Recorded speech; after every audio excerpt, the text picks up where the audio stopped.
York hoří někde v prachu.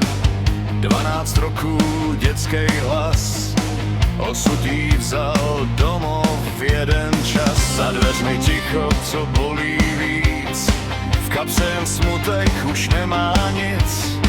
Pak stojí muž, co nemluví moc, Leoní otevře dveře do noci.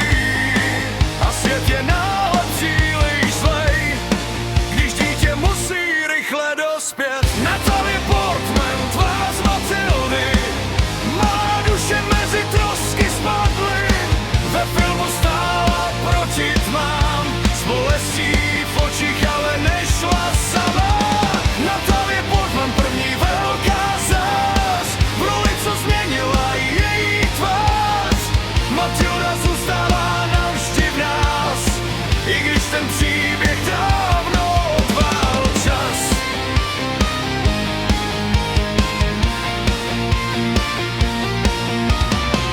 Černý Mikado, pohled jak led, pod dětským srdcem zlomený svět. Touha po lásce, vztek i žal, život jí všechno rychle vzal. Květina v okně, tichej byt, učí se znovu vůbec žít.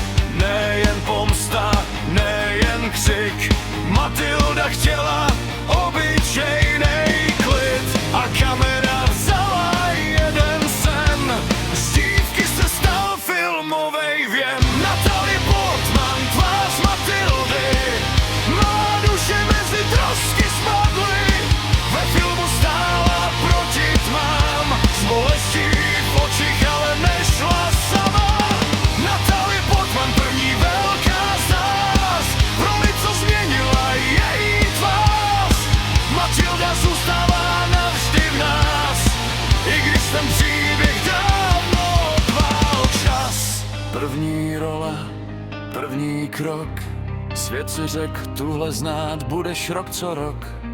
Pod dětskou tváří síla spí, Matilda dál v lidech žije, i když film už sní.